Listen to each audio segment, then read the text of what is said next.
Hello and welcome to CMC. I'm Steve Marks, a member of CMC's Board of Trustees and President of Hannah News Service. It's great to see everyone here today for such an important topic. Today, the Columbus Metropolitan Club is pleased to present the National Institute for Civil Discourse, sponsored by the Capitol Square Foundation in conjunction with the John Glenn College of Public Affairs, and in partnership with the League of Women Voters Metro Columbus and the League of Women Voters of Ohio.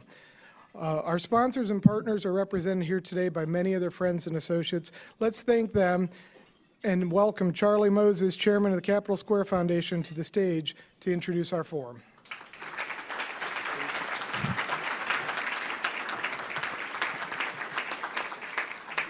Good afternoon. It's my great pleasure to be here. On behalf of the Capitol Square Foundation and our partner, the John Glenn College at Ohio State University, particularly Dean Trevor Brown and President Drake, thank you for our partnership. It's an honor to support the Columbus Metropolitan Club to provide a weekly forum of civil discussion on topics of importance to our community and to our country. The mission of the Capitol Square Foundation is to increase public awareness about the Ohio Statehouse and all that happens there. The mission of the John Glenn College is to inspire citizenship and develop leadership. It's an obvious partnership. It's obvious why we're here today, and happy to support the Metropolitan Club in today's forum. In 2009, the Capitol Square Foundation and the Capitol Square Review and Advisory Board created the Statehouse Museum. It's an interactive experience that allows visitors to learn about the three branches of government, the Ohio Constitution, how a bill becomes a law, and Ohio's rich history. We've had 1.5 million visitors since the museum opened, and we average about 75,000 students through a tour each year. While we were thrilled with the response, we wanted to expand to reach all those students that never got to the Statehouse or couldn't get to the Statehouse. We also heard from teachers that were telling us they needed more resources for civics instruction. And this led us to our partnership with iCivics and the Glenn College to create iCivics Ohio, a free digital resource for Ohio teachers and students. This includes full class-length lesson plans, games, and digital activities. And it's all the more meaningful to me because of Senator Glenn's personal interest in this endeavor. This web-based interactive citizenship curriculum is the first of its kind in the United States. And since May 2015, when we launched iCivics Ohio, we've had nearly 750,000 visits by teachers and students across Ohio. We've got information at your table, some propaganda about iCivics Ohio. If you want to go to the website, it's icivics.org/teachers/OH. The foundation of our democracy requires that we converse, listen, negotiate, and compromise when necessary in a manner that enables us to do the people's work. Differences of opinion, party affiliation should never hinder respectfulness, thoughtful discussion, or friendships, because in the final analysis, we are all on the same team. To explore this simple yet powerful notion, let us turn to our expert panel. Please welcome former Democratic U.S. Senator from South Dakota and former U.S. Senate Majority Leader Tom Daschle.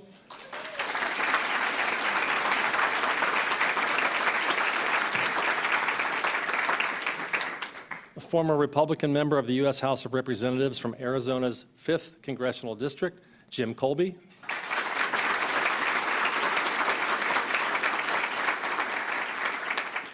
The Executive Director of the National Institute for Civil Discourse and my former boss, Carolyn Lukensmeyer.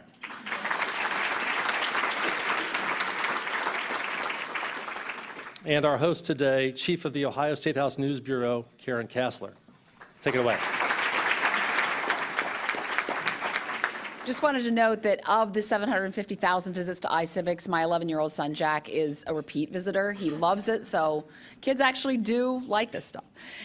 I want to get right to this. I solicited my followers on Twitter and my friends on Facebook for questions here, because I see a lot of stuff that gets posted on my own feed, and I see throughout my day on social media. I wanted to ask people what they wanted to know about. So I want to get right to the questions, but first of all, I want to start with a quote here that I ran across. Here's the quote. Divisive rhetoric has become not only disagreement between parties, but a rejection of the legitimacy of the other side, validating a position that your opponents are immoral, un-American, and possibly worthy of being subjected to violence. That was a quote from Benjamin Barber, a political science professor at Rutgers, from a New York Times article about incivility in 1995. So we have been dealing with this for an awful long time. We thought it was bad under President Bill Clinton. Then we thought it was bad under President George W. Bush. Then we thought it was bad under President Barack Obama. And now we think it's bad under President Donald Trump. So I want to start with our two members of Congress here and put this question out to you. Neither of you are strangers to this in your personal situations. You were both on the receiving end of personal attacks, of insulting nicknames, of some things that even came from members of your own party. And I want to ask you, how did that prevent you from doing what you think needed to be done? How did it get in the way of you doing your jobs when you were on Capitol Hill?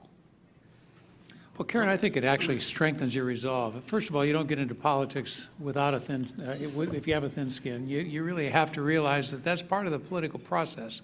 And I think we go back, we were talking earlier today about how you can document occasions way back in Hamilton and Jefferson's time where politics got pretty rough. We've not had a caning incident on the Senate floor in over 100 years. So I have to say, maybe we could say we're making some progress. But I think when you are the victim of that, when you feel it yourself, you're all the more determined to see if there's something you can do about it. But that's just, it's not just the personal experience.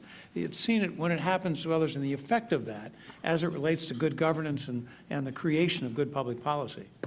Yeah, I agree with Tom. When you were saying that, I was going to say thick skin. That's how you have to insulate yourself from it. You really do need to have a thick skin when you go into politics. But not everybody does have that same characteristic, and that doesn't mean they shouldn't be in politics. So we need to have the civil discourse and a polite way of dealing with each other that makes it possible for people to go into politics. When I was in Congress, especially towards the end of my time in Congress, when the immigration issue became a really, really hot topic down in my congressional district along the border with Mexico, my town halls became really pretty difficult.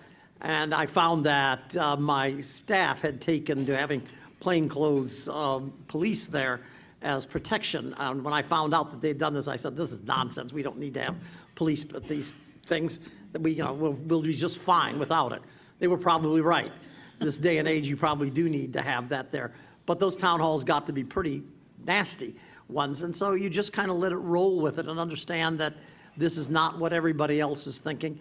And I always found that when I would get into a town hall and it would get really loud and I don't want to say violent, but it would be getting on the course of being discursive language that was being used there, I would just get calmer and calmer. I'd say, okay, let's just think about that. Let's see what somebody else over here thinks about that.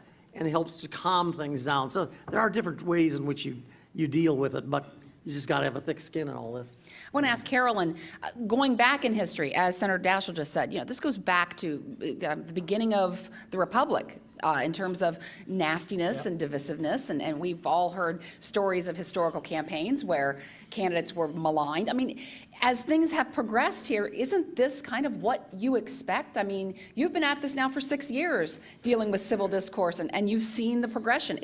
Were you surprised at all with the 2016 campaign? Actually, yes, in terms of how bad it got. And where I think things shifted historically was post-World War II. You don't have examples of that kind of vicious rhetoric lapsing into governing in quite the same way as we're watching today or as we saw in earlier periods of history. And the critical difference that we are seeing all over the country that really hasn't happened before in modern politics, we're now 8 months past this presidential election. People who voted for one candidate or the other, and it's happening on both sides, are still vilifying, demonizing, and even hating the people who voted for the other candidate. So just think, very recently, we had a very contentious election in 2000, some of the same issues around the Electoral College and the popular vote. When that election was over, yes, no doubt, many Gore haters held antipathy, Gore voters held antipathy for George W. Bush for the 8 years of his presidency. But you did not see Gore voters acting out behaviorally or in speech against Bush voters, or vice versa. This is now like a virus amongst us, the American people. We are holding an emotional space in response to this election that, as the Barber quote said, we feel morally superior to people who think differently than we do on the wall, or who think differently than we do on tax reform. So this is something that is now amongst us, and we have to do something about it. We need our leaders to as well. But even if they are not capable of it in the short term, we have to take a stand against how it's operating today. So I want to get to some suggestions on how we do that. But has this happened because now we're in a situation where the president himself is actively engaging in some conversations that many people would rightly call uncivil? I think it has to start with the very top. Obviously, the thing we need more than almost anything else is good, constructive leadership to set the example, and we're not seeing that today. But it's not just the leadership, it's the way leadership now can use tools that didn't exist 15, 20 years ago. The tweets didn't exist when I got into politics. Probably it's a good thing, actually. But I mean, the social media has really changed. Truth is now just an option. And we see warring sides between Fox and MSNBC. I do this little experiment every so often where I subject myself to an hour of MSNBC and an hour of Fox side by side. And it's a striking demonstration of the contrast in the way people get their news today. And that fuels a lot of this controversy and this extraordinary confrontation that we see playing out almost daily in the news. Tom's got a stronger stomach than I do. I couldn't watch an hour of each of those every day. He doesn't do it every day. It does start, it's both ways. It does start at the top. You do have to have a president that sets the right tone. And I don't think this president is doing that in a lot of ways. But it also starts with the grassroots at the very bottom. It starts with us in our communities here. It starts with us in our schools, in our families, our homes, in our schools, what we do with our children, how we teach them to respect other children and talk to people. And I think that's part of the problem that we've got here today. And then, of course, it's exaggerated or it's exacerbated by all the social media and the other tools that are available to make it easier for people to have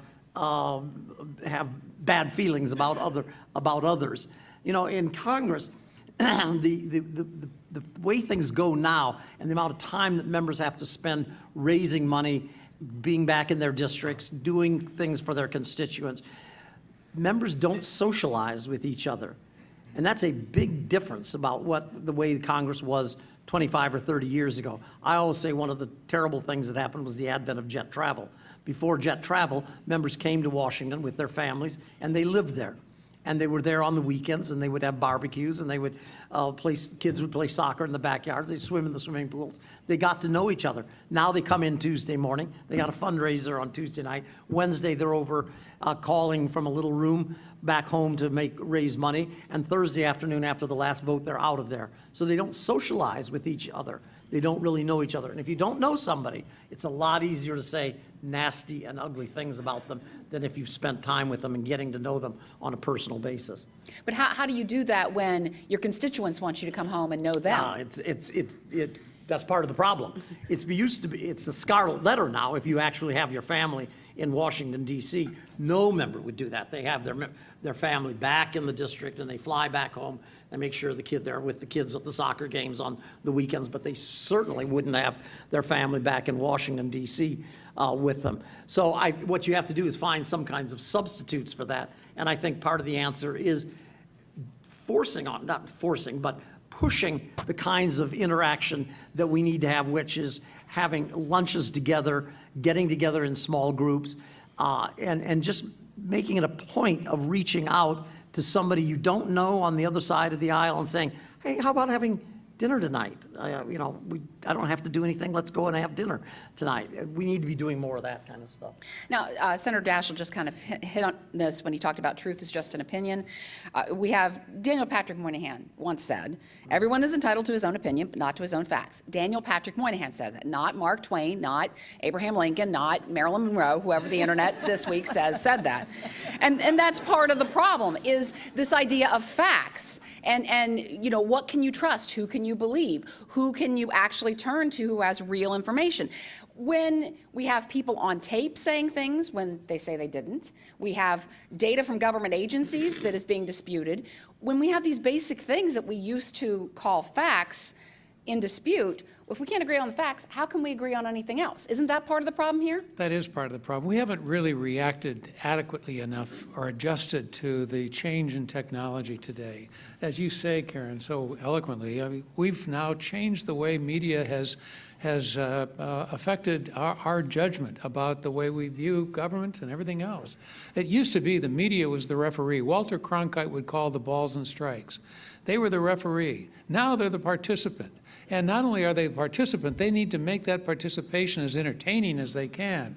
So we were talking, at least I feel offended by the clock ticking on what the next event's going to be, and the chyrons in the bottom, and sort of the carnival barking feel you get when you watch cable news today. And I think that's changed. And I think somehow we have to take that into account and adjust to that as we go on and try to adjust more effectively in looking for ways to factually underscore the importance of the debates. With more access to more information, more sources of information, you would think that we would have better factual information. But in fact, what we have is just this array of different information that is out there, and people pick and choose, decide, this is my point of view, this is what I'm going to believe, I've got facts to prove it. And so it's, in a sense, the overwhelming amount of information that we have available to us works against the idea of actually coming to a consensus on what the real facts are. Carolyn, I want to ask you to weigh in. Sure. Another element in this, it comes back to what Charlie was talking about in terms of iCivics. You know, in most countries around the world in the Southern Hemisphere, or in places that have been dealing with authoritarian or dictatorships, they have actually had media literacy as part of the curriculum in their schools beginning in elementary school. And I think this is another arena in the United States where we need to really be thinking seriously. Part of how all of us figure out what to pay attention to is how much skill or how sophisticated we are in understanding the sources that we're hearing. But we're not protecting our children that way. We're not helping our children grow up in a sense of a context of, yes, this is a different information world. And how do I need to navigate as a person and as a citizen to feel confident in the choices I make about where I get my news? I want to ask you about something Representative Kolbe just kind of referred to, the whole idea of being in that dark room raising money. How much money is in politics? And isn't that a big part of this?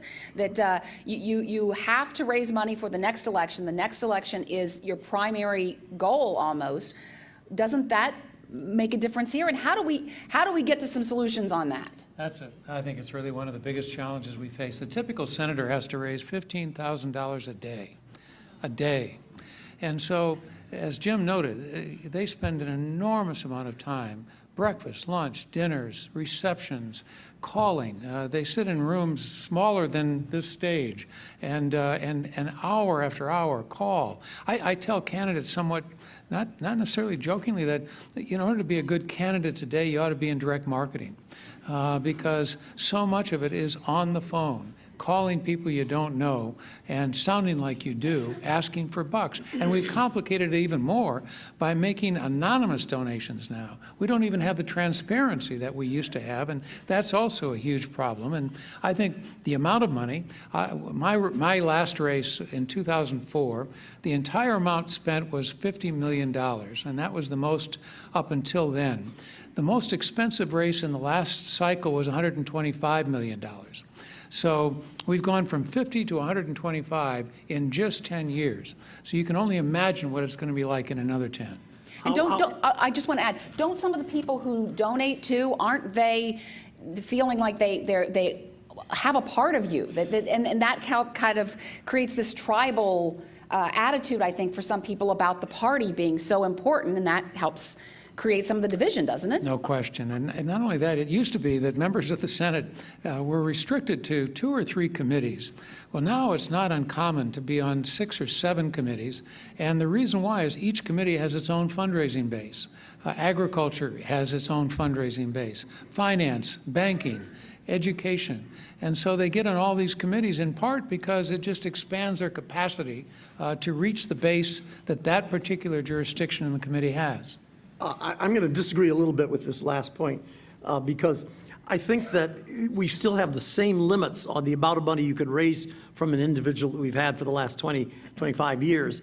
And so when it's like ants on a hot griddle, you have to raise the amount of money you need. You have to find more and more. You have to expand your base. You have to get to more and more people. You have to spend more and more time doing that. There are the huge donors that are outside, but those are in the PACs, the super PACs, and so forth. And I was just going to make one point when Tom was talking about the cost of the Senate race. How about this special election in Georgia, $50 million for 18 months to represent 1/10 of Georgia in the United States House of Representatives? You know, this is insane. This is crazy, the kind of thing. But that's the way the money. And of course, those individuals didn't raise all that money themselves. They had all these outside groups that were raising the money and bringing it into the state of Georgia for them. And Carolyn, just one last thing on this. We've debated in the Supreme Court now for the last almost 50 years whether money in campaigns is speech or property.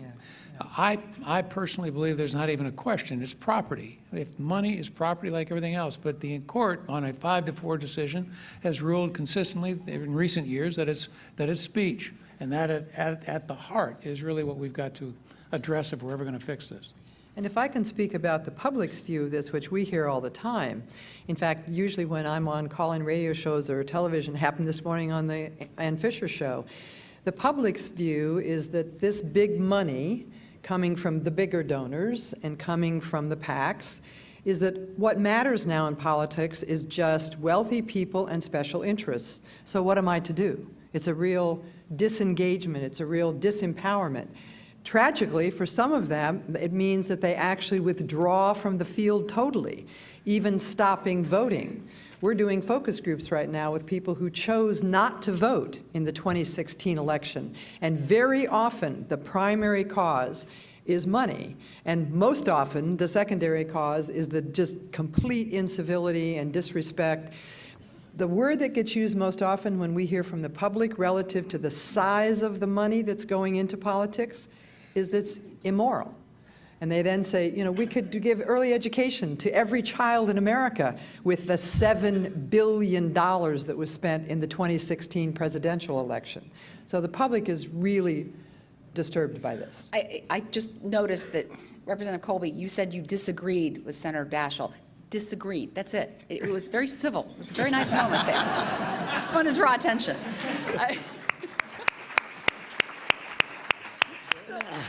I'm wondering if part of the problem here is that a lot of the people who are part of the problem are not in the room here.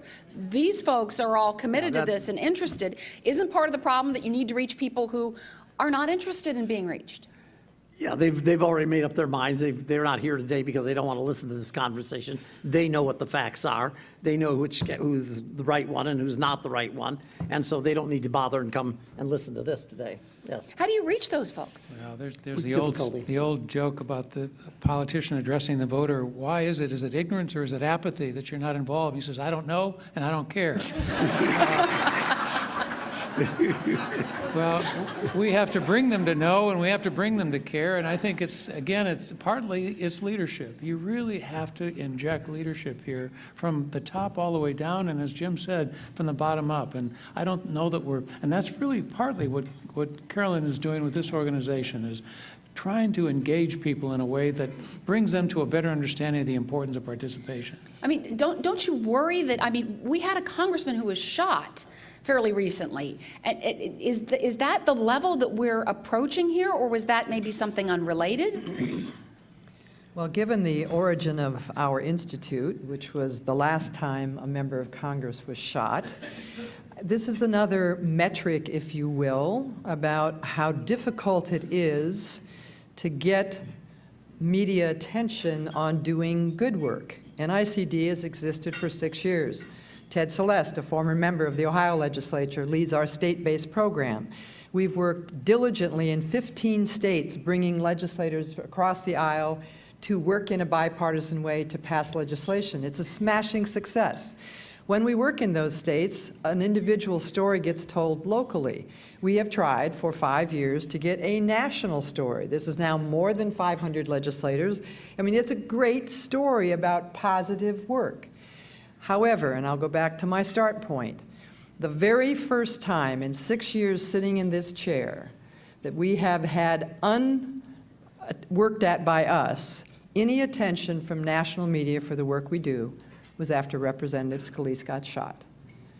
That's a very sad metric about what it takes to get positive information into the national narrative. We still do pretty well locally, where there is a balance between what isn't working and what is working.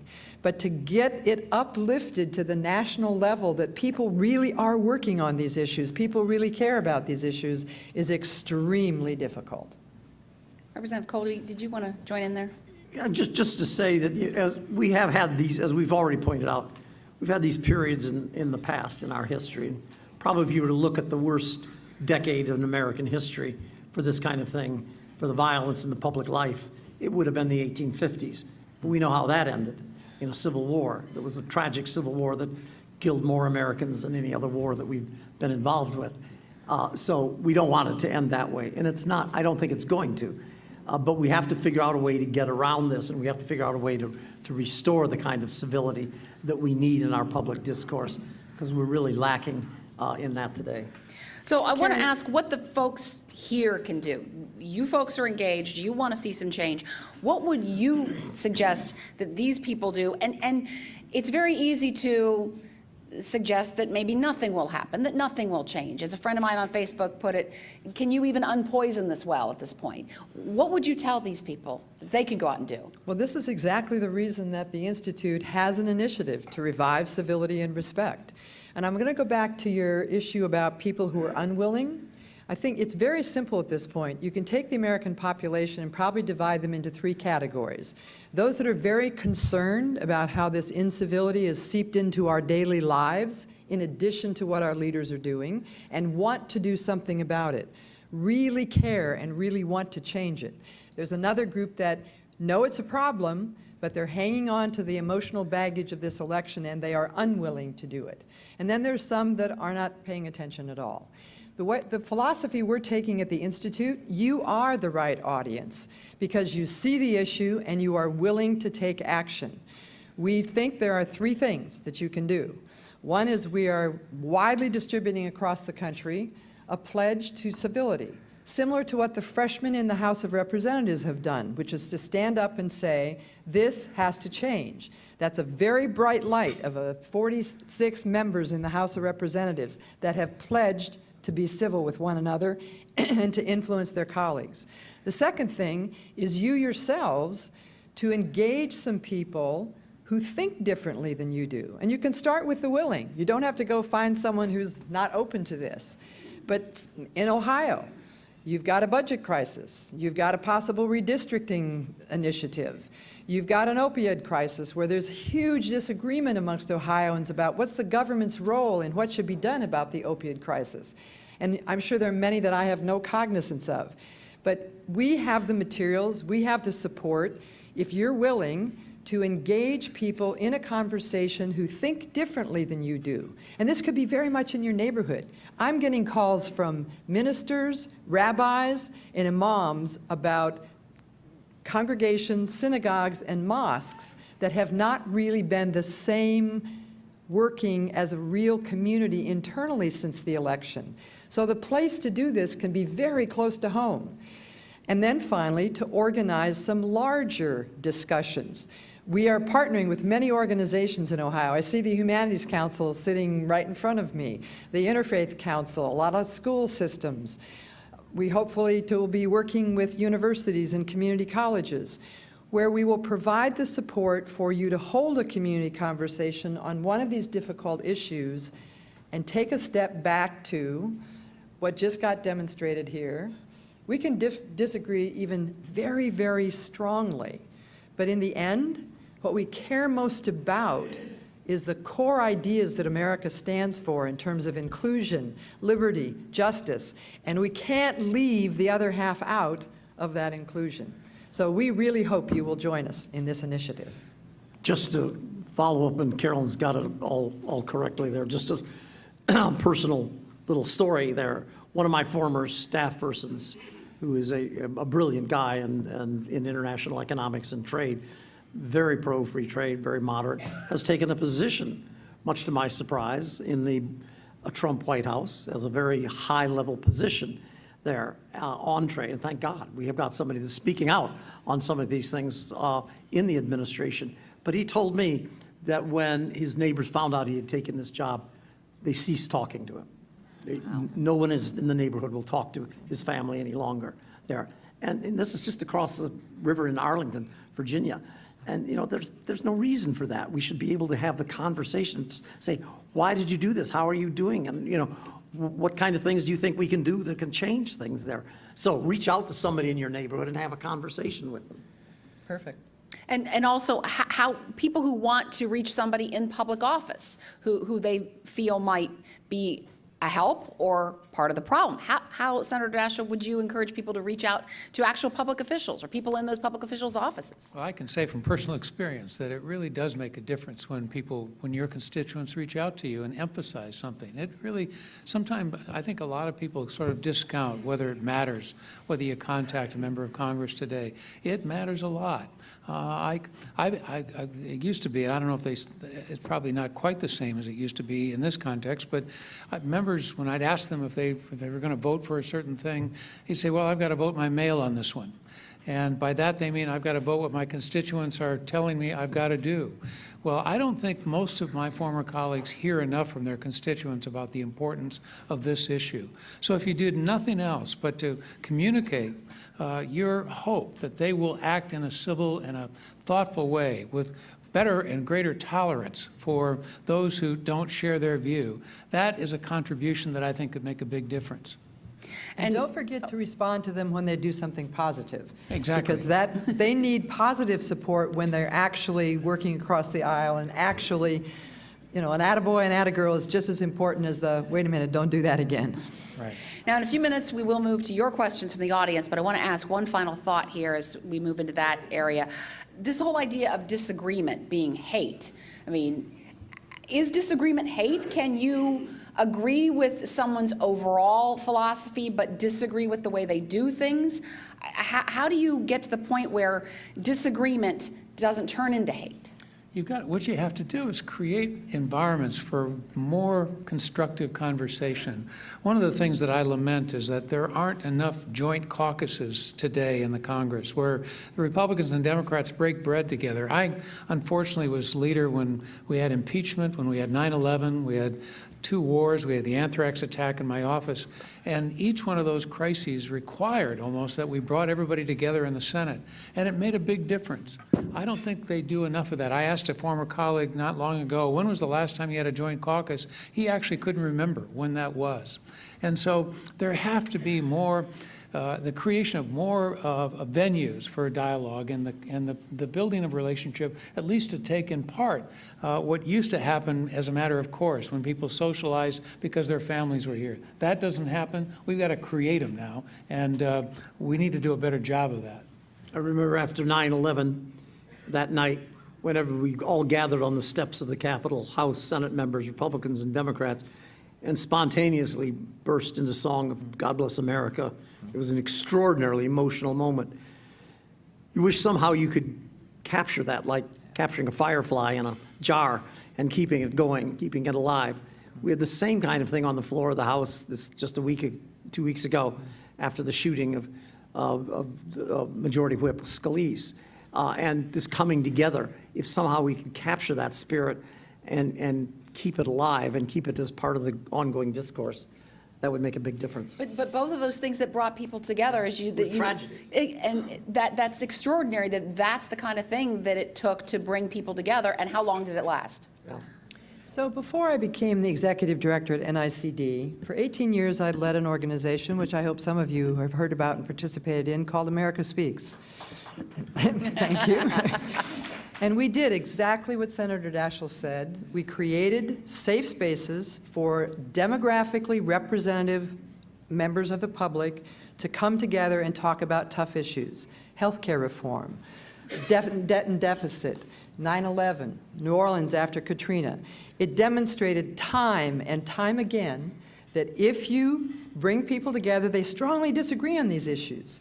But if you create a safe space, if there's a good facilitation process, the American public cares, the American people, I want to say, care more about solving problems than they care about an ideological identity, except for a small percent on both ends.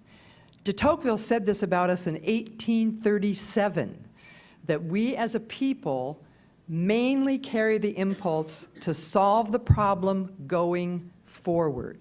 So I do feel what to me gives me the most confidence that we can get out of the mess we are in right now is us. It is institutionally finding the support to bring people together to once again discover the larger goal of the ideals on which this country was founded is so much more important than the mess we're in.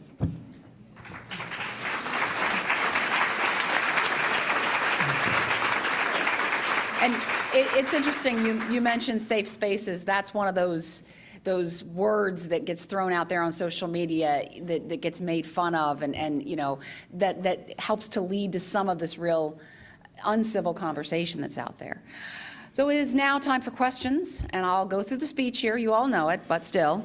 It is CMC's tradition to take audience questions, thank goodness. Please state your name, ask your question, and we thank you in advance for not making long editorial remarks. Do we have a question here, our first question here for our panel? I'm John Connor, retired from the 10th District Court of Appeals. You know, I'd like to hear your comments on redistricting and the way that the states are able to carve so safe, you know, so you're in a congressional district, you can't get beat, and so you don't listen to the people, you just push your philosophy. That seems to be one of the big problems, and tell me how, you know, we could deal with that. Thank you. John, you're absolutely right. That's really one of the biggest issues now. There's only about, Jim can correct me if I'm wrong, but around 40 competitive districts out of 435 in the general election. So the primaries are now more important than the general in the overwhelming percentage of House seats, and even in some cases in states. But that has changed the dynamics a lot. People are worried about getting primaried. In fact, I was saying earlier, we've given Dick Lugar the quality of being a verb today. People don't want to get Lugared because he was beaten in a primary. And so that's a common lament. I don't want to get Lugared. I don't want to get primaried. And what they're saying by that is they don't want their base to be upset with them when these issues come before them. And so in order to avoid the confrontation with their base, they're going to be as supportive and as responsive to the base as they can at the expense of everybody else. And that has created a dynamic where we see even greater polarization, people more worried about their base than they are the voters in the middle. And that has changed the complexion in the House and Senate a great deal. If I might add, there's no easy answer to this question because there's flaws to the election commissions that exist in a lot of states, even like Arizona. They're not perfect by any means.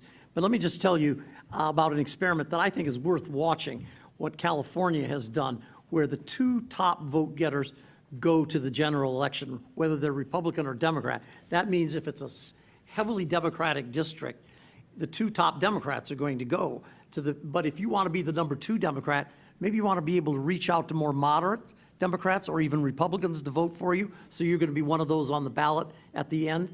And I think it's having this effect in California of kind of pushing the candidates towards the center in the heavily Republican and heavily Democratic districts.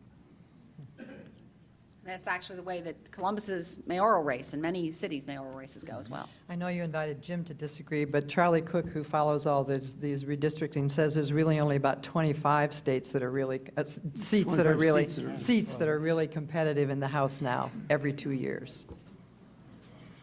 Renee Delane from Women Who Dare, an inclusion consulting business. To your point about getting this information out, because everything often is ground roots and up, and it's organic, sharing messages such as you are today. I certainly intend to go to your work site and speak with you individually as well to find out what I can do to add this to more so in my business, for sure. But you can have franchises throughout the country, but what can you offer in different communities and cities around so we can have little pockets that share and spread your word? Our goal is to provide materials, so discussion guides, video clips that can be used by any organization. We will actually also collaborate with local organizations to do facilitator training. You have some great examples of this already happening in Ohio. Actually, I meant to earlier, 2 shout-outs in Ohio. A group of civic leaders and former legislators created something called Beyond Civility in Cincinnati and have been doing this work for some time. And I think I saw Steve Stover earlier. He's the chair of the Ohio, done in honor of former Chief Justice Thomas Moyer, the Ohio Civility Collaboration. So we want to work with those organizations to make this as available to any, could be an individual, it could be a Girl Scout troop, it could be, anyway, that's the way we'd like to work. And just go to the web. I also should introduce Laura Linton. I don't know where she's sitting, but she is going to represent us full-time in Ohio on this initiative. So give your business card to Laura today. There you go. And actually, there's a lot of our staff here. I should have acknowledged you all earlier. If the staff who's here today would please stand so people know how serious we are about doing this in Ohio.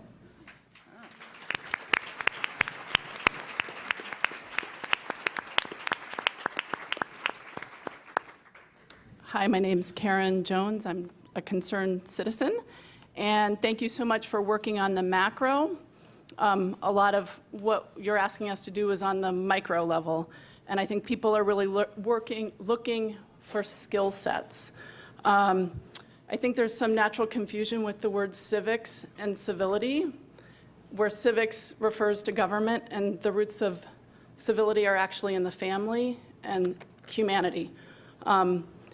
So I just want to do a shout out for skill sets, active listening, empathy, nonviolent communication. There's a whole table full of us here who are part of a 501c3 that work on these issues.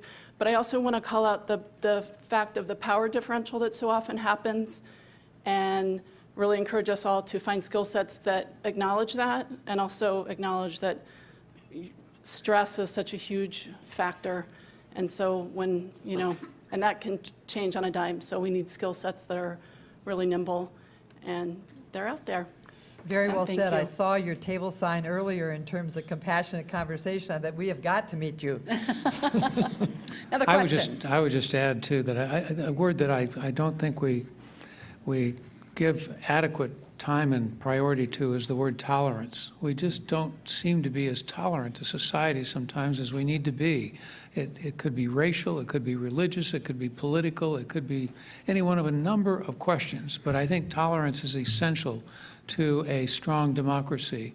And we've got to demonstrate more tolerance, not less tolerance. And I hope we can put that high on the priority list as well. Tolerance and compromise both seem to be things that there are those who have a viewpoint that those are weaknesses anymore, don't you think? Oh, absolutely. And part of the base, I think the base message to both the Democrats and Republicans now is compromise is capitulation. And that's unfortunate. Compromise is not capitulation. Compromise is the essence of resolving issues as we attempt to self-govern. And we've got to recognize the importance of compromise as really the essential element to good governance. Question. Yes, hi, Todd Kleisman. I'm with the Ohio History Connection, and I should probably start by saying that I just returned from a week's vacation in Senator Daschle's home state of South Dakota. Loved it, thank you. You're in the Black Hills. I'm very passionate about these issues. I want to thank you for what you're doing, all of you, including Ted, Celeste, and others here in Ohio. So thanks for what you're doing. Please keep it up. I want to do as much as I can to help. There's about 10 things I'd like to say, but I think I'll limit it Get right to the question, one if you could. question. I know there are organizations like No Labels and others that are trying to cultivate bipartisanship. Could you talk to us a little bit about what No Labels is doing and to what extent you're working with organizations like No Labels. Thank you. Well, No Labels has put a real emphasis on getting away from labels, getting away from descriptions in one word, whether it's Republican, Democratic, conservative, liberal. I think there's a lot to be said for what they're trying to do. I work with them occasionally. They've been very good about being inclusive and working with other groups, but their essence is that they want to create ways with which to establish venues for communication and dialogue that just don't exist today. So I give them a great deal of credit for the effort they're making. Question. John Kavanaugh, I'm a longtime friend of Carolyn's. I want to get to Representative Kolbe's point about the lack of interaction between both sides of the aisle. And I think when Senator Daschle was majority leader, I believe you worked closely with Ted Kennedy, who was the liberal lion of the Senate, but I believe you also worked with Dirk Kempthorne, who was a very conservative member from Idaho. Those two members served on the Armed Services Committee, and I found out they worked together to award my dad, who was a retired colonel in the Army, a decoration that had gone awry. And at the award ceremony at Arlington National Cemetery, I came to find out that these two people who were totally ideological opposites were friends. They were literally friends. They were civil to one another. They disagreed with each other, but they were friends. And I'm wondering if the solution to this problem is, Carolyn, your program and the program that Ted Celeste has, and I guess Ohio State is now hosting this Next Generation Leadership Institute to provide those venues where, you know, members of different political parties can at least commune together, talk to each other, and engage in some sort of a dialogue so that they know each other. And I just wonder if you think that might be the answer for the future, because I think what's happening in Washington does seem to be broken. Okay. Well, let me just say, I don't want us to end this program without making it abundantly clear, from my perspective at least, that there are still a lot of things that go on in Congress where members are still working together. You see it, I see it all the time when I'm up there on the Hill. Members do talk to each other. They sit down, they work on pieces of legislation. The problem is it's being drowned out by everything else that's happening, by the media and all the other stuff, which are looking for the negative side of things. And members feel they have to pay attention to that because that's what's going to get them elected. But there still are a lot of people that are working together on pieces of legislation. It's more difficult than it was before, but it's still happening. Unfortunately, a lot of the big controversial pieces, healthcare, immigration, Yeah. these sort of things, there really doesn't seem to be consensus. And I think that's what, in defense of the media, we're looking at when we see this discord and incivility. We have time for two more questions. Go right ahead. Jeff Brown, trainer in nonviolent communication. I heard the three categories that Carolyn talked about. I'd like to add a fourth that I perceive. And it seems to be people who actively avoid civil discourse, people involved in the truthlessness movement, shall we say.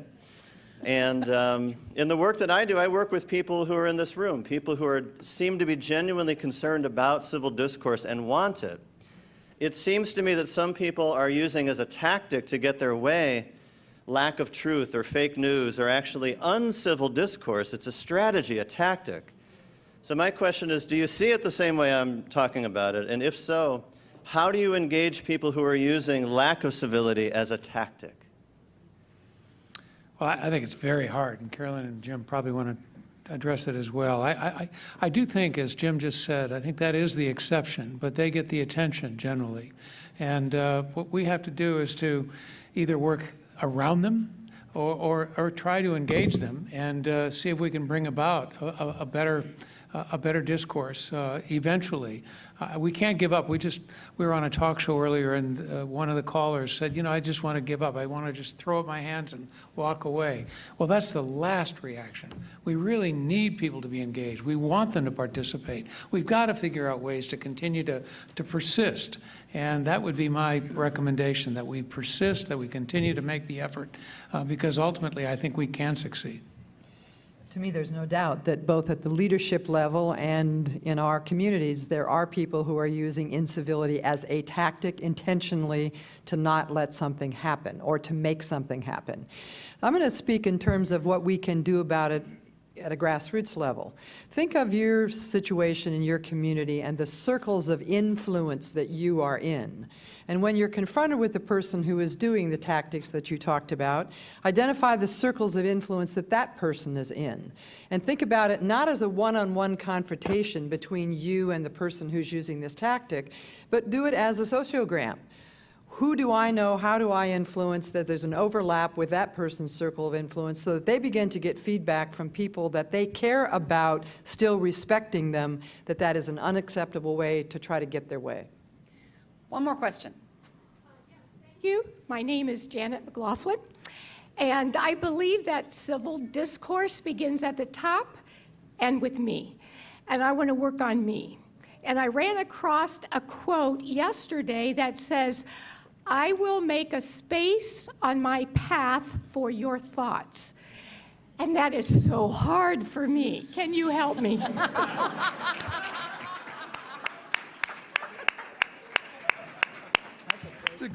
It's a great quote, and it looks like you're already doing it. So you're making the path for somebody else's thoughts, and that's wonderful. I love that quote. I got to remember that one. Yeah. We do too. Thank you. It's beautiful. All right, turning it back over to Stephen Marks. Excellent. I hope you enjoy, see, this is what happens when you're after Charlie Moses. I hope you enjoyed today's forum. I certainly did. It was a fascinating forum. We encourage you to continue the conversation with coffees and cookies. As always, you can view and share today's forum and all of our forums on CTV Columbus Television, on WOSU and PBS affiliates statewide through the Ohio channel, and anytime on CMC's website via YouTube. Let's thank our sponsors, Capitol Square Foundation in conjunction with John Glenn College of Public Affairs, OSU.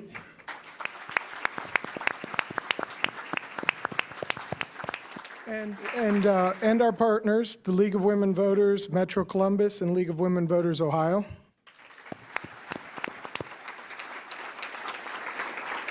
And our speakers, Tom Daschle, Jim Kolbe, Karen Lukensmeyer, and Karen Kasler. Thank you.